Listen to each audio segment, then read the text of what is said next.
I think the journey's been coming up for a while. And what I mean by that is you've seen bits and pieces of it along the way where it's like natural language IVRs, right? You call in to your airline and you say, how can I help you today? And you think you're speaking with someone, but that's just dipping into a database, answering based on what you know, but it's recognizing that information. Fast forward to everybody saying they are an AI tool now, right? That's in the space. What do you do? I do AI, or I do this, or an LLM, right? Whatever. And looking at those tools, and some of those tools are very advanced. Some of those tools are very immature, but have a lot of potential.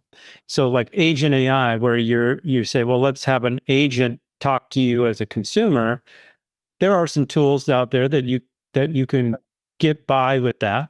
And then there's also tools that you absolutely know as a human that is not a human being on the other end of that line, right? So, once we pass that point where you can't really tell on the phone where it's interactive, then I think that's where we'll see a lot of change. What's got me down that road is I was looking in my own business and looking at, sales enablement, looking at compliance. Where does that all exist? It all exists down at the agent level. It doesn't exist in the executive level or the management team level. We have ideas and strategies about how we want to approach that.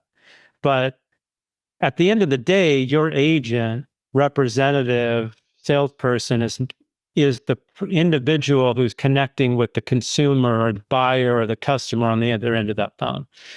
So how do we make sure that that agent is, one, the highest trained potential, has everything they need in front of them, and then we can speed up the ability for that agent to come up to a level where we consider them adequate or better for being on the phone.